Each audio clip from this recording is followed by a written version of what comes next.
Are you going to be twitchy tonight, or are you going to be working good? There we go.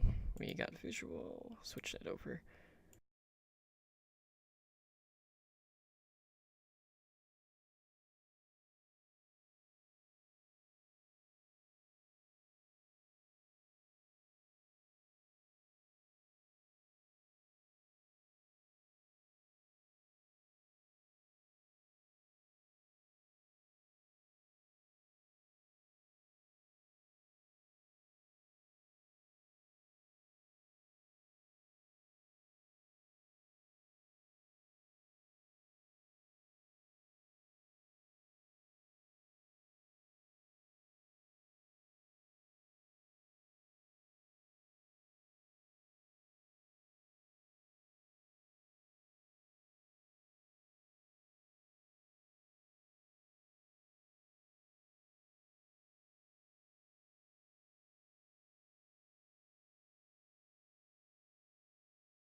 You are listening to Overwatch League Network, The Backcap, the podcast with insight on the Overwatch League's path to pro and contenders analysis.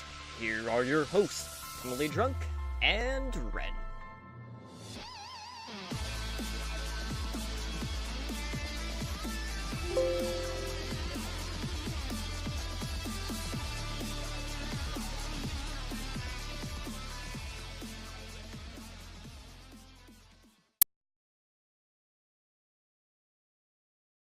Yeah, give me 1 second, guys. My PC decided to drop all of the volume, which is fantastic. All right, what's up, guys?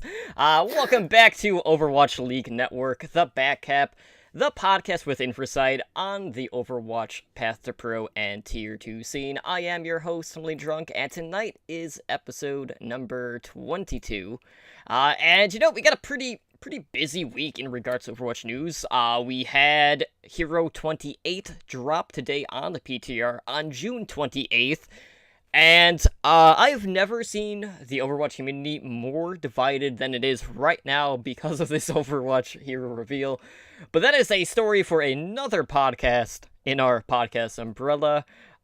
So we got quite a bit of news, but before we can get into the news and introduce you to my co-host, I just want to take a moment to thank everyone who is hanging out with us here tonight for our live show over on Twitch, in our Twitch chat, and of course, thank all of our repeat viewers and listeners out there. Of course, as always, I do have someone here with me tonight to help break everything down, and that is my co-host, Ren. Ren, Contenders Trials are wrapped up at this point. We now know who's going to be competing in the upcoming season of Contenders. We got some World Cup updates, and we got merchandise on sale on the Blizzard store, and you can see that I'm rocking a Team Sweden shirt right now. I also have Australia one sitting right next to me as well, but we got so much going on top of the Overwatch League playoffs right on the horizon, and I hope you are just as excited as I am, because we got a lot to take in within the next, 4-5 months even. Oh yeah, no, I'm super excited. Like you said, we're wrapping up Contenders Trials, seeing which teams are moving on to Contenders proper. And man, I'm super hyped for playoffs. It's weird. It didn't hit me until literally 10 minutes ago. Because you normally you're used to that little break in between stages for Overwatch League. And a few minutes ago, I was like, wow, now we've actually had more than 1 week off from that, and it's weird to not have those games going on right now and not having that consistency in my life. So I'm a little lost, but I'm ready for everything to get back to normal. Season 2 Contenders is kicking off, then we'll have playoffs later on in July. It's gonna be good. Absolutely. So let's go ahead and we'll basically go around the globe. We'll talk about each region and their Contenders Trials. We'll update you on which teams are advancing to their respective contenders. So let's start up with North America. So for their trials, we had our top 4 being last night's Leftovers finishing first, going 6-1-0. Karasuno came in second, also 6-1-0, but they were 2 maps behind LNL. In third, we had Bye-Week, who went 4-3. And Second Wind came in fourth, also going 4-3, but we're 3 games behind Bye-Week. So all in all, you may be wondering, okay, well, where is Goats? They felt super confident going into Contenders Trials, having XQC subbing in on that main tank role since Gator had been dealing with a ban. Kaluj was still going to be the off-tank for this team, playing an aggressive D.Va. And that team just kind of didn't go anywhere, and it seems like they kind of just gave up midway through trials, and they only ended up getting 1 win in their 7 games. And just an update, I'm pretty sure they had mentioned that they were planning on moving on to Call of Duty at this point, so Goats are no more. So they definitely felt really good about their chances, and it just kind of all fell on the wayside, which gives, a pretty good opportunity for Second Wind to come in. And, I'm happy to see that Bye-Week, given some other roster changes, actually made it through as well. So we'll see whether or not this newer iteration of Bye-Week can kind of erase that hashtag free win persona that we had marked upon them last season during Contenders. But looking at Contenders, Ren, why don't we go ahead and discuss which teams are in both Group A and Group B? Yeah, for sure. As you guys know from last season, or as you might not know, each region has 2 groups, Group A and Group B. And of the, 12 teams that are competing in Contenders, we'll have 6 in each group. So for Group A in North America, we have Gladiators Legion, Mayhem Academy, Fusion University, Optic Academy, Last Night's Leftovers, and Second Wind. Over in Group B, we have Toronto Esports, XL2 Academy, uh, Envision Esports, kind of, because that team actually just disbanded recently. So we don't know what's going on with that slot. It might go to the players, it might go to another team. We really don't know yet. We also have NRG Esports, Seattle Skyfoxes, who is formerly known as Karasuno. They just rebranded to the Seattle Skyfoxes. And Bye rounds out Group B. Yeah, Envision did disband. We'll talk about more with their situation later on in the show. We were expecting to get an update, hopefully before Contender started. I was really hoping to get something before we recorded the podcast tonight. Unfortunately, that did not happen. In the past, we have seen for Contender slots, basically having the team owners being able to sell those slots. But, the time frame here was really limited, so we don't know whether or not someone is actually going to put up, like, the $25,000 or whatever the asking price is. But regardless, like, at that price, it's going to be a hard sell just knowing what the prize pool is for Contenders. So, if they're going to sell it, they're probably going to have to sell lower than what they are expecting to get from that spot. But let's go ahead and look over across the pond to Europe and what's going on with Contenders Trials EU now that that has wrapped up. Yeah, for Europe, we have our top 4 teams in in first place, we had Snakes finish 6-1. Second place went to We Have Org, who also went 6-1. But their map records were really close. Snakes took a draw where We Have Org had a loss. Other than that, their map records were exactly the same. In third place, we had 1 Point, who went 4-3, and Bazooka Puppies, who also went 4-3, but dropped 2 more maps than 1 Point did. All right, so looking at Europe Contenders, the wild card region, as we keep dubbing it. So in Group A, we have Young and Beautiful, Snakes, British Hurricane, Bazooka Puppies, Orgless and Hungry, and Angry Titans. And then for Group B, we got Copenhagen Flames, Team Giganti, Eagle Gaming, 1 Point, We Have Org, and CIS Hope. And man, I thought last year was too close to call, and this year I don't even know what to say.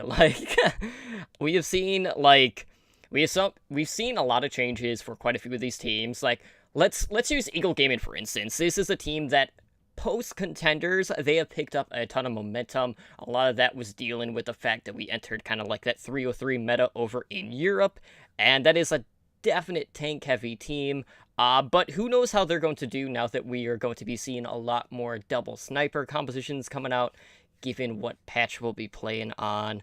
And Giganti got a pretty massive upgrade on one specific slot that we'll talk about later, which I am excited about, because Shatter 2K was picked up by Giganti, and that is an absolute monster sign, and I'm excited for that. But let's go ahead and update you guys on Australia's trials. So finishing in first, we had Tainted Minds, who went 7-0.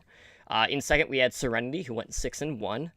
And then in third place, we had Bin Chickens, who went 4-3. They split their maps, so they were 10-10. And then coming in fourth place, we had Surge Esports Club going 4-3. But they were a couple maps behind Bin Chickens. So, 4-3, not the best record overall, but Tainted Minds definitely were a step above the competition. So, Ren, what are our groups looking like over in Australia? In Group A, we've got Legacy Esports, the Sydney Drop Bears, Dignity, Tainted Minds, Surge Esports Club, and Blank Blue. Over in Group B, we also have Kanga Esports, Bin Chickens, love that name, Avant Gaming, Masterminds GC, Serenity, and Dark-Sided. Right, so shifting gears over to South America, this one actually had the top 5 advancing to their upcoming season of Contenders. So, that's an extra opportunity for someone to advance to the next, I don't know if I should say caliber play, but the next tier, essentially. So what's going on in South America? Oh yeah, so we got, like you said, we got 5 teams making it into contenders for South America, and the first place goes to Breakdown Gaming, who went 6-1. Encore Esports took second place, also 6-1, but dropping 3 additional maps compared to Breakdown. In third place, we had Hephaestus Esports, who went 5-2, and then we have Predators Esports, who went 4-3, and Revolts Esports Club, who also went 4-3 with a slightly worse map record.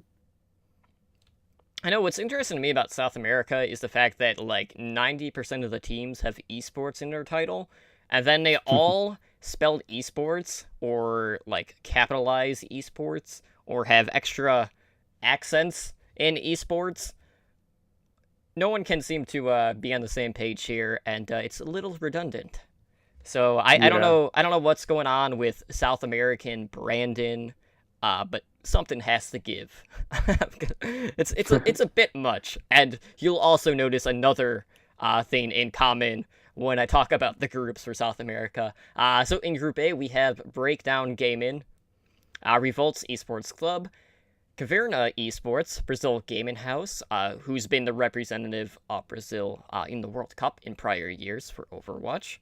We have Nocturnes Gaming and Encore Esports. And then in Group B, we have Hephaestus Esports, 2Kill Gaming, Isurus Gaming, Pain Gaming, Predators Esports, and Black Dragons Esports. So, yeah, that's a whole lot of gaming and esports. And literally every team. They need to come up with some better marketing or something. Like, send some help down there. And I think just as we need like an industry standard of how to spell esports, because that's something that really gets under my skin too, not gonna lie. Yeah, because just looking at it, it's spelled like 3-4 different ways between all of these teams. Like, Yeah. What's up with that? I don't know. But switching things over to China, finishing in first, we had Vici Gaming, who went 7-0. We had Moss 7 Club coming in second with a 6-1 record. In third, we had Heko Taciturn Panther, who went 4-3. And then coming in fourth, we had Super Number 1, who finished 3-4. So I want to say that's the only team who had a losing record to advance in any trials, if I'm not mistaken. And we will have an update on Vici Gaming, because that is another team that did disband here within the last week, and that was one of China's more prominent, staple, Overwatch teams for quite some time in the Path to Pro scene. So with that, we do have an update on who is replacing them. So, Ren, why don't you go ahead and let everyone know what the contenders groups are looking like? Sure thing. In Group A, we have Lucky Future Zenith, T1W, sure, Flag Gaming, Lingan Esports, Super Number 1, and 666 Legend, which is the team that will be replacing Vici Gaming. Over in Group B, we have Lucky Future, just Lucky Future, is that right? Yeah.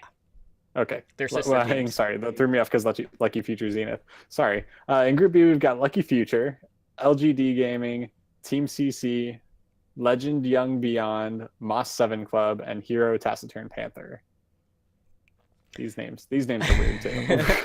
Yeah, but there's a difference. So we have more variety here. So yeah. So it is better. Okay, so let's talk about the Korean region, right? This has always been one of the highlights of competitive Overwatch, and the names that are in the top 4, you might notice a pretty big name missing from this list. So who came out on top in Contenders Trials over in Korea? On the very top, we have Blossom with a perfect 7-0 record. In second place, we had MVP Space, who went 5-2. In third, we have GC Busan Wave, who also went 5-2, but dropped 4 more maps than MVP Space did. And in fourth place, rounding out the Contenders Trials, we have World Game Star H2, who went 4-3.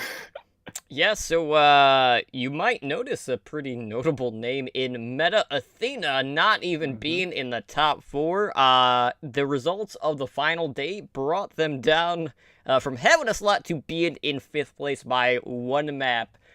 And that is a huge blow because Meta Athena has been one of the staple KR teams for at least 2 years. Like, they have been around the block for quite some time. So that was a definite shocker. So we'll only have one meta gaming team in Contenders KR this upcoming season. So with that being said, let's go ahead and look at the Korea Contenders groups. So in Group A, we have the champions X6 Gaming, World Game Star H2, Kondu Panthera, Metabellum, Blossom, and hashtag Forever Second, Runaway. And then in Group B, we have the runner-ups of last season, O2 Ardiant, Foxes, GC Busan Wave, and that's a reminder that was the Open Division champions. So who knows? Maybe they'll go from bottom to the top. We never know. We have MVP Space, Seven, and Element Mystic, and I honestly like both of these groups are stacked. So I would think, with Group A, World Game, I'm sorry, you're the odd man out. And I don't know if O2 Ardent can repeat their Cinderella performance that they had last season, especially since we have, I mean, Seven and Element Mystic. Element Mystic had an early exit last season, which shocked the hell out of basically the competitive gaming circuit. So I'm expecting them to come in and get a bit of redemption. And Seven for a while has been one of the other top tier teams in Korea, and Group B is just stacked. But I'm hoping Wave can make their way through here. But Yeah. moving over to the Pacific region, um, I don't think that they actually had trials. So we do have our group situated already. So for Group A, we have EXL Esports, Monster Shield KR. I'm assuming that's a Korean team. I don't know why else they would have KR in the name. We have Talon Esports, Maki Esports, Mega Esports, and New Paradigm? Paradigm. Yeah, Yeah. it's just that spelling is weird. And in Group B, we have Incipients, Cyclops Athlete Gaming, Nova Esports, Blank Esports, Hong Kong Attitude, and Xavier Esports. So that's all 7 regions. We have all the groups out of the way. And just as a reminder, Contenders kicks off on July 1st and will be kicking off basically within like the span of those 4 days across the globe. So definitely going to be a very big week for Contenders across all regions. And of course, with that, we have a ton of roster updates that we need to get through. So let's talk about some of the bigger news. So as we mentioned, Karasuno decided to undergo a rebrand, and they will now be known as the Seattle Skyfoxes.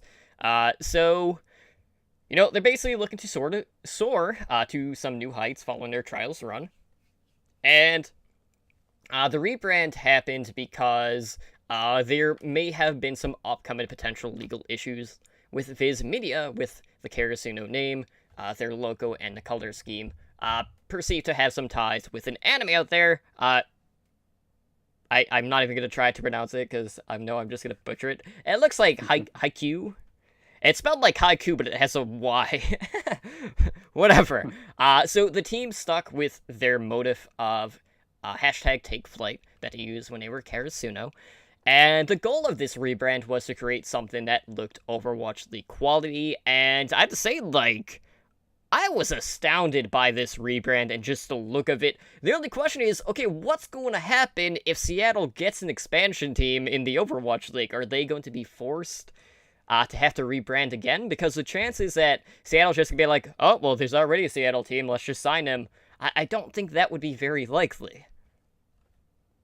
Yeah, honestly, that was my first thought when I saw their rebrand to the Seattle Skyfoxes. I was like, is this our first look at an academy team already for a potential Seattle expansion team? Because I would love that. I mean, Pacific Northwest is home anyways, so we need a team up there bad.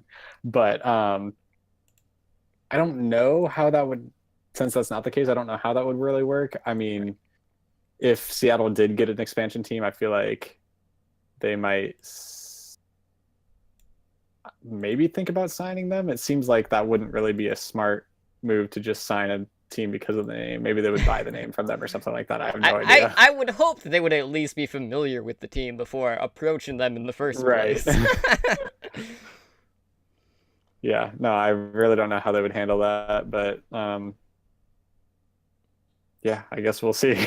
But yeah, Hopefully Seattle gets a team. I thought it was funny, like, their owner came out and they basically said, like, yeah, like, our logo being close to what British Hurricane has is purely coincidental, and I'm like, yeah, I'm not buying that, dog. Like, there's no way that's coincidental. Because, I mean, they're both planes, and they both have, like, the pilot badge. Like, come on. Oh, that, yeah. So, yeah, there is that. But all in all, like, I really do like the rebrand. And I was just saying, their rebranded logo looks awesome. it does. So definitely check that out. And as we mentioned, one of the bigger Tier 2 teams over in NA had disbanded, that being Envision Esports. So they basically dropped their roster a week before the next season was about to begin. And this announcement had came on Tuesday over on Twitter from the team owner Artur Minakov. And Minakov basically had expressed his frustrations in regards to the treatment of contenders teams that are not affiliated with Overwatch League organizations, aka, the academy teams.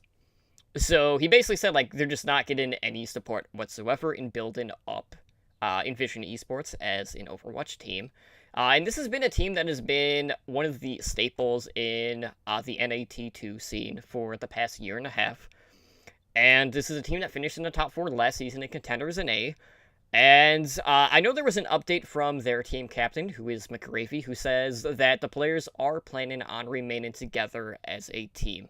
And, like, over the course of, the past year, we have seen a lot of these Path to Pro teams disbanding because they were unable to get into the Overwatch League. Obviously right now, and, at that point, the Overwatch League was, Blizzard's baby. Like, so much was on the line with the Overwatch League, because if the Overwatch League failed, it would be a huge mark just on esports as a whole, just because of the way that they went about doing this. And we have seen, like, the academy teams are a done deal. Like, they're pretty much guaranteed their spot in contenders, and that is taking away opportunities for, these teams that are trying to grind their way through the ranks. And they have more stability behind them because they have, the funds and the resources of the Overwatch League being an affiliate. And, like, right now, like, there is a huge need for these reputable organizations to invest and really flesh out contenders. And, Blizzard needs to do a better job at, encouraging these organizations to stay on board, because, like, right now, like, they feel alienated if they are not an affiliate team. And that's an issue that needs to be addressed by Blizzard. And I know part of that is definitely revolving around payments. We've talked about it in the past. There's been quite a few occasions where teams haven't been paid for tournaments that they've played in up to, like, 8-10 months after that tournament took place, which I don't even know how that goes unnoticed, but the Tier 2 teams have been pretty vocal about that. But, like, right now, like, sure, like, losing teams might not make, like, an immediate impact, but losing these teams in the long run is going to have a huge negative effect on the scene as a whole. And, Blizzard just needs to, I don't know if I should say, like, they just need to open their eyes and their ears, but they need to show the same amount of support for these affiliate teams as these other teams that are, bringing these players into this pool that could get picked up for the Overwatch League. Because yes, the Overwatch League might be able to sustain, but in order for it to sustain, you also need sustainability in the Tier 2 scene, because these scenes are codependent. You can't have one without the other. And, huge blows to Tier 2 are definitely going to affect and seep their way into the Overwatch League, and they need to get on top of this before things get kind of in dire straits for Tier 2. Yeah, no, I completely agree, because like you said, they're they're codependent, and you can't have one without the other. If there's no contenders scene, there's no tier 2 scene, then where is the Overwatch League going to pull their players from? I mean, other than that, you pretty much said it all. It's just that Blizzard needs to ensure that there's infrastructure for teams that are not affiliated with Overwatch League teams to participate in contenders as well. Otherwise, I mean, they're just gonna say it's not worth it. So Absolutely. So, hopefully things will get cleared up. But, it is alarming when we see teams as big as Envision Esports and Vici Gaming, teams that have been winning quite a bit of prize money, saying that it's just basically, like, not worth it. Like, a lot of teams are having issues staying afloat at this level. And, it's hard to go through that grind and then not see, the benefits coming from it. So, hopefully Blizzard is going to just handle the situation better, and it's definitely going to be something that we'll keep a close eye on. But if like more of these huge endemic esports teams decide to go a different direction or just disband a roster and focus on another game title or whatever, we can't keep losing these teams and just be like, yeah, that's fine. Like, there's more talent. Yes, there is constantly going to be new talent coming in, but if this talent isn't able to make that progression from the path to pro scene, then you're not going to have anywhere to pull from. So, right. I'm worried when a lot of these big names are just leaving the scene. And, this is the second time one of the major Chinese teams has gone on the wayside because, looking back a ways, even like Miraculous Youngster, who were the most winning team in China, in that region, disbanded, not that long ago. I mean, it's probably been like 10 months, maybe a year at this point.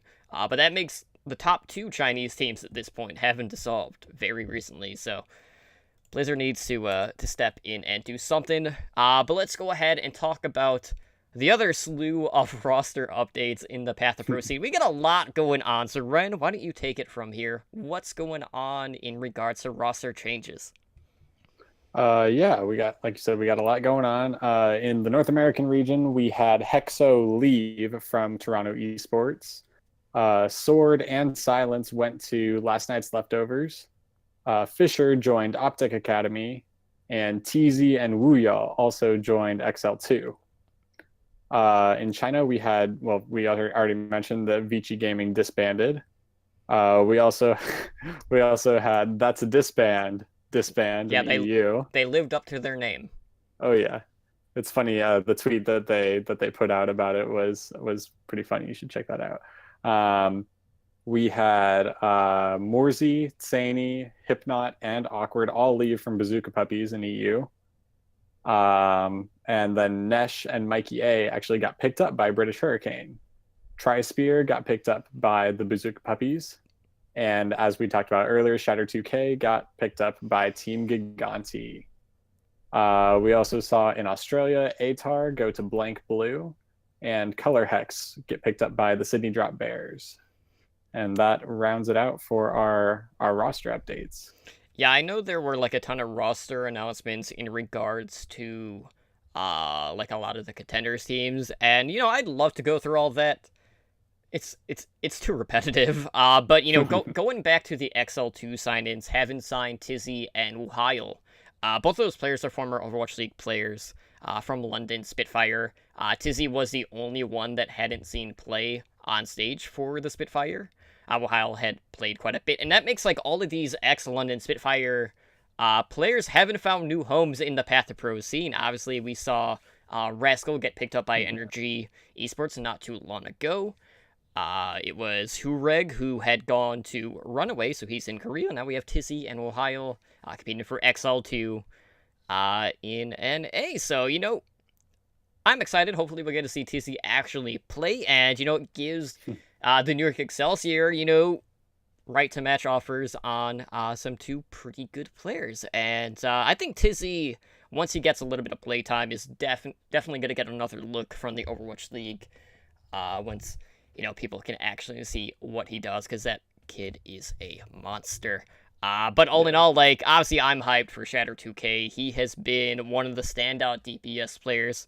I mean, going back all the way to beta days, he's been competing on quite a few teams, and I'm excited about him. And Giganti, my only question mark right now is how Davin is going to do in his current meta, being a double sniper meta. He's not going to be on the Tracer, so that's really my only concern right now, but I am excited to see Giganti perform in Contenders EU. So let's go ahead and let's bring things back to Korea Trials for our match analysis for this week. And what was interesting is the matches we picked are actually from the top 4 coming out of Korea Trials, which wasn't on purpose. That's just how it worked. But like that last day had some pretty great matches, and I liked how, you know, some of the spots were still up for grabs that late into the weeks for Trials, which is really cool. So first we'll talk about Blossom versus World Game Star H2. And then for our second game, we will be talking about the upset that occurred when MVP Space went up against GC Busan Wave, which was an awesome series. So I'll go ahead, I'll take the Blossom World Game Star H2 game. Okay, so we opened up map 1 on Oasis. And it was Lip on the Widowmaker going up against Decals Pharah, you know, looking to just snipe him right out of the sky. FaZe had to open things up, picking up 2 quick kills for WGS, and they were able to secure that first point, or first capture. Illicit ended up finding both components of the Pharmacy with his Barrage, and Blossom weren't able to flip the point until 98%. So the Bag Monster, I love that name, was dropped early, which ended up forcing in the Resurrect out of Amy, and Blossom ended up taking the fight outright. Arrow went straight for the backline, looking to take out Soon, but Illicit brought the fight back for Blossom, ended up getting 3 kills there. And, you know, this is where Amy decided to go Battle Mercy, bringing out the pistol, taking down Illicit on the Pharmacy, as WGS was able to bring control of the point back to get the flip. So this one ended 100-99 in favor of WGS. So in round 2, Arrow decided to get super aggressive. He went off the jump pad and went for like a triple blink, trying to get Dotori out of the sky on the Mercy. It didn't quite work. Dotori was dropped pretty low and had a Guardian Angel back. But Blossom ended up winning the ground battle here to secure the first capture. Arrow ended up finding both of the tanks with a Pulse Bomb, and found another 2 kills right after that to flip the point at 46%. This is where the counter dive from Blossom came out. They ended up finding both supports, but Dekill actually responded back with 2 kills of his own. And WGS did a pretty good job here at contesting the point to stall things, and Blossom just weren't able to wrestle control back. So round 2 ended 100-46 for WGS, which gave them the map on Oasis, having taken both rounds played, which brought us to Kane's Row for our second map. And WGS were on the attack first, coming out with the full dive. We saw an early D-suit happen on FaZe, and the dive on the support line gave WGS the point on their first attack. Mineral ended up finding 3 on the counter dive as Blossom stabilized on their defense, and at this point, WGS and their attack kind of fizzled out when Illicit drew the Dragon Blade, found 3 with that. And the frontline presence of Blossom did a great job. They were like playing forward, like right on top of the cart, so they were constantly contesting, which definitely gave WGS quite a bit of hard time. And Lastro just ends up fracking out on a Zenyatta when it hit overtime, which allowed WGS to get that second point. Illicit was there waiting for the Transcendence to come out before he would draw the blade out. And Blossom just ended up stopping him after the Dragon Blade at that point. So on the attack for Blossom, Sia just finds an opening pick on Arrow's Widowmaker, and Amy isn't able to get the Resurrect off, which definitely hurt WGS. And just like on the WGS attack, Blossom secured the point on the first attempt. WGS did like a pretty decent job in regards to the second point, but Blossom ended up having 4 minutes to complete the map. And they basically found 5 kills after a Graviton Surge and took Kinsro to tie up the series 1-1. So that brought us over to Hanamura, with WGS again on the attack first. And Illicit was looking to fire out some rockets at the choke point, but he got taken out by Arrow's Widowmaker. And this is where Sia kind of like started to really pop off on the D.Va, and Sia's like been the standout player for me on Blossom. He basically found 2 with the Self-Destruct, which was over the top. He got Arrow on the Widowmaker. He also got Amy's Mercy. Decal ended up swapping over to the Brigitte for WGS. And we saw the Bag Monster just Primal Rage. He found both of the Blossom supports. And WGS had over 5 minutes to make progress on the second point. They ended up taking Arrow. Trying to think how I worded this. I worded this weird. WGS got a pick with Arrow having a bit of a... They were getting a lot of picks because Arrow was on a Widowmaker on the back, on the high ground. So he was just watching the spawn doors. So he really wasn't getting contested at all there. But the Blossom tanks were able to bring the fight back with just over 1 minute left. And Sia again comes in with a Self-Destruct, finds both supports yet again. Finds 2 follow-up kills with the micro missiles, and WGS just aren't able to contest as their attack ended. We did see Blossom attack early on struggle quite a bit, but again it was off of the back of Sia on the D.Va. He ended up finding 3 picks. They were able to get the first point, and that gave them 5 minutes to get 1 tick on point B. We saw quite a bit of staggering coming out from the support ults, which held Blossom back for about 3 minutes at this point. And Illicit switches to the Doomfist, which definitely opened things up. And Swoon ended up finding 2, and the kills started to even out, but Illicit ended up getting the pick on a Mercy, which is always huge. And yes, the respawns were coming in for WGS, but the stall just wasn't long enough because they were just basically getting staggered at that point. So Blossom ended up taking Hanamura to give them the 2-1 advantage in the series, which brought us to our 4th and final map, which was played on the most spirited map in Overwatch, that being Dorado, or C9ville, as, has happened time and time again in past contenders. And this one opened up with Decal getting, hyper-aggressive with the Pharah. It did not work. Ons was there to just snipe him right out of the sky. The Bag Monster ended up getting caught in Illicit's Junkrat trap, and he got taken out early, and WGS just did not make progress here. Arrow ended up managing to find 2 headshots on both a tank and a support player, which finally opened things up for WGS to reach the first objective. And this is where they went straight to the high ground. They kept 1 person back on the payload, and they made a lot of progress here very quick. They eventually got stalled at about 88 meters, so they were only 2 meters out from that second point. And this is where Arrow started to just find heads. WGS had under 2.5 minutes left to complete Dorado. And with no support ults ready, Decal basically just pulled out the blade. He found 3 picks, and Illicit tried to answer with a blade of his own, but he got taken out immediately by Lastro. So feels bad, man.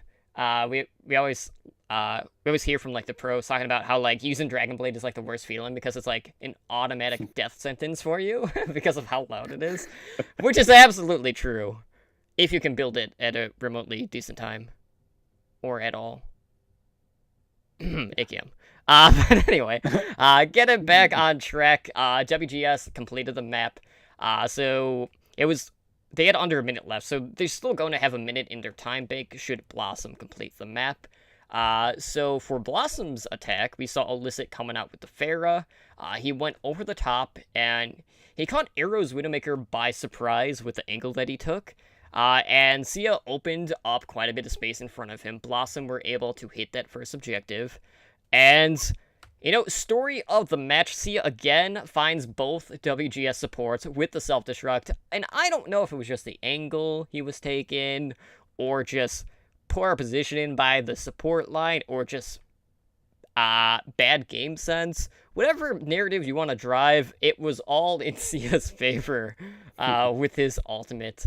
And Illicit ended up investing his barrage in order for Blossom to get that second objective, which gave them 5 minutes left on their attack. And they ended up finishing with 3:54 left in their time bank. So, pretty big differential there. That's 2 minutes and 54 difference between the two. So WGS only having a minute. They're like, okay, we're going to run the pirate ship. So we saw the Bastion come out, and they got to the archway. Not a whole lot of progress. So, that was pretty much it at that point. But WGS on their defense, they're like, okay, we need to solve them at all costs. So they went super aggressive on their defense. They were going underground. There's that stairway that's if you're on the attackers, it's on the left side of the map. And they were just at the bottom of those stairs. So they were looking at that right doorway. And that aggressiveness found 2 immediate picks. So they basically pinned Blossom in their spawn initially, which took 30 seconds off the clock. And Swoon was the first one to get taken out during that, but he got his redemption here, because they took out Decal, and a few more picks followed, and that was basically all she wrote. So at that point, it was Blossom taking the series 3-1. So all in all, pretty good series, but man, Sia's D.Va was impressive. I don't know how he kept getting value time and time again, but, he just kept catching WGS outright with his self-destruct, and Illicit continues to be an absolute monster, regardless of what projectile hero he plays. Yeah, no, those are the 2 players I was going to highlight myself. Illicit, is a monster. He had good barrages on Pharah. He had some sick plays on Genji. Just some crazy stuff this guy's doing. And then you said it, Sia, especially Hanamura, starting there and then throughout the rest of the match, Sia's D.Va just play in general, but his self-destructs were really on point for sure. And something else that I did want to highlight real quick was that I mentioned last week when we were covering the last Blossom game about Ons and kind of his little ramp up time a little bit, and I kind of saw a similar trend in this match. And he didn't play the first map. They had Lip in for him instead, and it seemed kind of like he had that ramp up time where he was warming up and then started really putting in work on the last map or two. So I'm just kind of curious if that'll be a consistent thing for him throughout the season, or if he'll kind of learn to get over that hurdle and be on fire from the beginning, Right. Yeah, all in all, a very exciting series, as was the next one, which I was really excited to watch, and that was when MVP Space went up against GC Busan Wave. So, Ren, what went down in that series? In this series, we opened up on Lijiang Tower on Control Center, and GC Busan basically looked really, really dominant the whole time. They opened up with first cap and were really stalwart in their defense up until Yaki from MVP Space came in with a 3K barrage that he actually lived through. Hold up. That was kind of short-lived, though, because GC came in and pretty quickly retook the point and finished out that map 100-40. Moving on to Night Market, that actually looked very similar to the first map. GC Busan was up 99-0, and Yaki came in with a clutch play this time on the Tracer and just gets a 4K, no post bomb involved 4K. This thing was crazy. And MVP Space flipped the point off of that, but Busan came in again, flipped it back, and won. So 2 very similar looking maps as far as game tempo goes, I guess that was what I would describe it as. Moving on to Eichenwald, we saw MVP Space have a pretty strong attack run first, and they finished with nearly 3 minutes in the time bank. One thing that I did notice, though, is that Edison was just consistently out-sniping Attune. Attune is on MVP Space, so even though you kind of had that trend going on, like MVP Space was just kind of able to get around that. Also, you and I were talking about this before the show, but we had Alfai, I think is how you say his name, Alfai, coming in with some crazy kills through and just plays throughout the series. And he had a 5 kill streak, I think, like within a couple seconds off of dash resets. He's playing the Genji, and he had Blade locked and ready to go. Didn't even pull it out. He's just dash resetting, and this guy ran through the entire MVP Space team. Yeah, I was like right before like the second objective at the doorway. Right. Yes. So I'm sure that got clipped. Definitely go check that out. It was awesome to watch. Ekenvalda did go to a second round where GC Busan made a really respectable overtime push, especially since they only had 1 minute at that point on the clock. And then they actually defended it against MVP for the full 3 minutes and 17 seconds that MVP had to work with, and GC Busan took the map. Then we moved on to Temple of Anubis, which I cannot rightfully call 2CP because the 2 is just a lie. That said, both teams, I mean, we went to 3 rounds. So yeah, the 2 in that is actually the minimum amount of attacks on the map. There you go. I like that. That's good.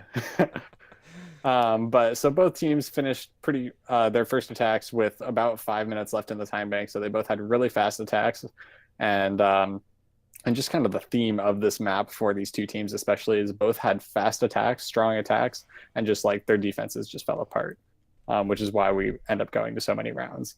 Then for round 2, we had GC Busan finish with about 1 minute, and MVP Space had about 3 minutes in their time bank. So then we go on to the third round. GC Busan, as I said, has only 1 minute to go. Gates open, and they stand there in their spawn. No joke. All kidding aside, for 30 seconds. Half of their time they wasted because they switched comps pretty much entirely twice. Right. They went from something to 303 to dive. I was like, what are you guys doing? So they go in there with 30 seconds on the clock. They don't cap anything. I mean, come on. So MVP Space goes in. They've got 3 minutes on the clock. They don't even use all of it, and they get their third pretty easily.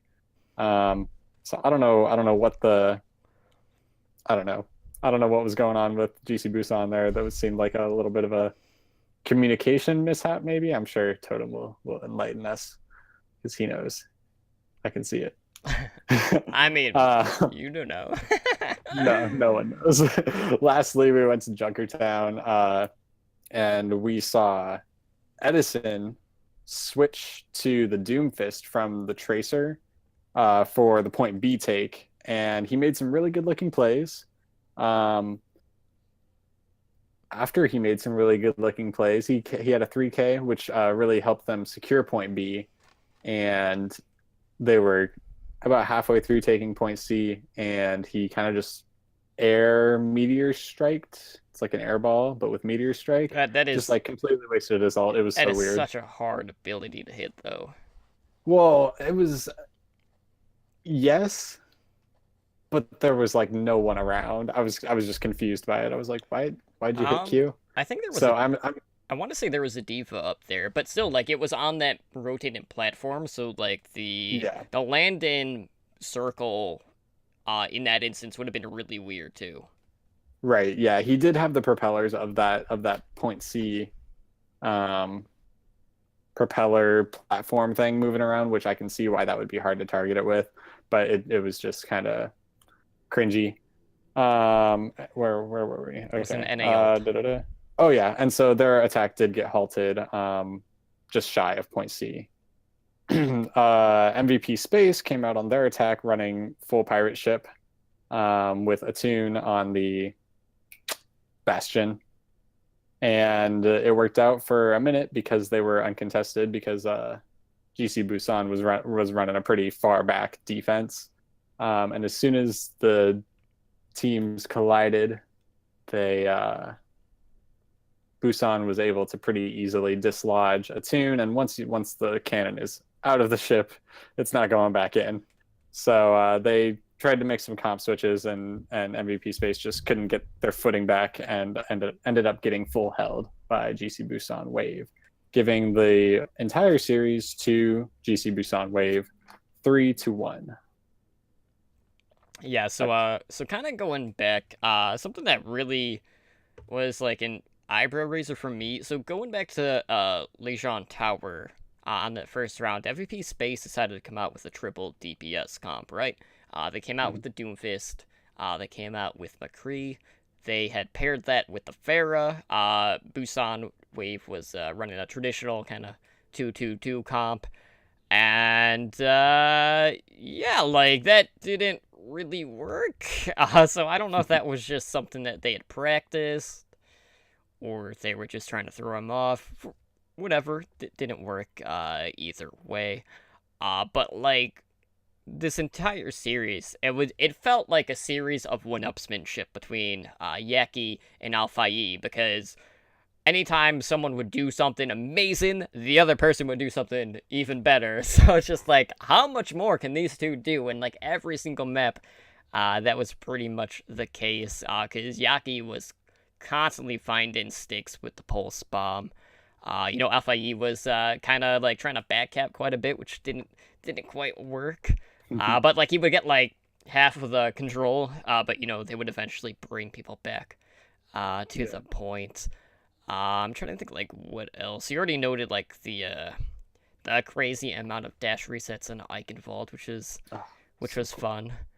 I remember like on that map too, Yaki got pretty aggressive with his positioning on Brigitte and got like immediately punished after that second checkpoint. Yeah. Trying to think what else. Oh yeah, but get into Temple of Anubis, right? That's what we wanted to note on. So yeah, Temple of Anubis being TCP lol. On that third attack when they only had 1 minute left to attack, I was like, okay, on the second attack, on most of the attacks, GC Busan Wave had ran 303. In that time bank round though, it was a tune on the Junkrat. The first time, his Junkrat did absolutely nothing against the 303. On the second attack, they got completely shut down by the Junkrat with the concussion mines because he found 2 and they got the follow through there. And that's why we saw that huge amount of hesitation coming out from GC Busan Wave on that minute time bank.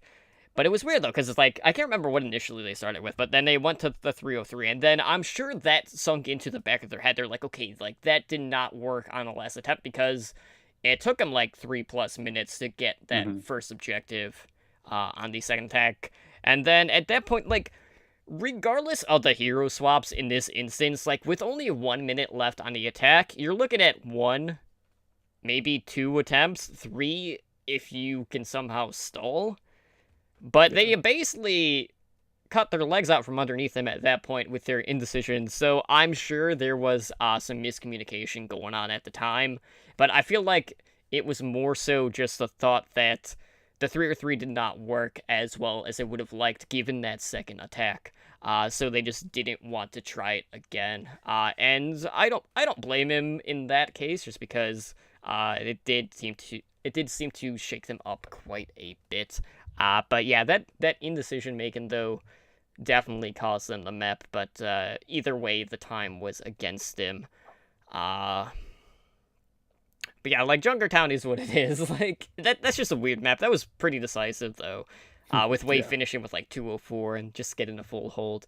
And Junkertown's an interesting map in that sense too, because you either complete it and we get like 4 attacks in some instances, or we just get a full hold. It doesn't really seem to go like halfway, so you either complete the map, you get full hold, or you'll get like stalled right before the very end. So I thought that was pretty interesting overall. But with the result of this, that basically pushed Meta Athena out of the top 4, so they'll be back to an open division team. And I'm sorry, KR open division, you're gonna have to deal with that team, and it's not gonna be pretty next season for the rest of the field overall. But it's nice, we got to focus on KR for the second week in a row, and with contenders coming up, we do have some changes coming to the show. And unfortunately, like you're not going to be around to see some of the changes. But first, let's talk about some of the stuff that we will be talking about in the future. So I know there's been some talk going on about what regions people want to be seeing, and we'll definitely be talking more about all of the regions. I don't know if we'll do like a rotation where we do analysis with like a match or two from like two different regions, or we'll pick like one from like three or four or what, but we are going to update you on results across the globe for contenders. So stay tuned for that. But Ren, I know you have a pretty big career opportunity at the forefront for you, which I told you, yes, absolutely, go ahead and take this, and I am happy for you. And I just want to thank you for, participating and being a co-host on the Backcap for, I don't even know how many months it's been. It's been a while, though, so I appreciate the time and all the work that you've put in to be here. Yeah, no, it's been a pleasure, and I'm always glad to be a part of the team and talk to you guys. It's been a blast, honestly, and I hope that once things settle down and I get a little more solidified in my new position and all of that, I can come back and we'll have some good times again. Absolutely. All right, well, with that being said, guys, let's go ahead and close out the show. So if you want to help us out, one of the best ways to do that is to leave us a positive review over on iTunes. Any sort of feedback is always welcomed by us.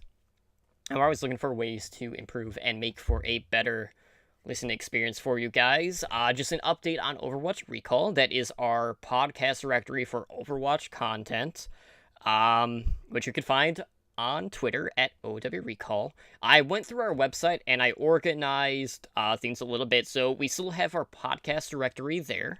But I also added another thing for the menu for the weekly recall, which is that episodic listing that I post every Sunday night.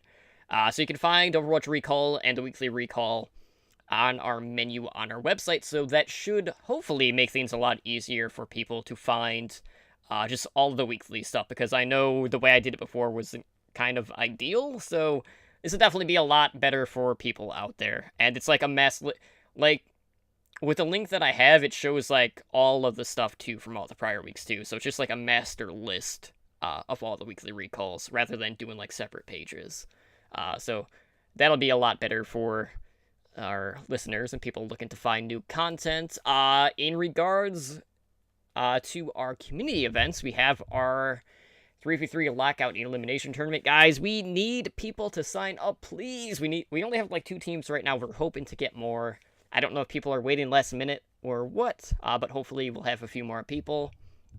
That will be held this Saturday. That is June 30th. Starting at 6 p.m. Pacific time. We'll have our 3v3 Lockout Elimination Tournament being streamed live on our Twitch channel, which hopefully you're at right now.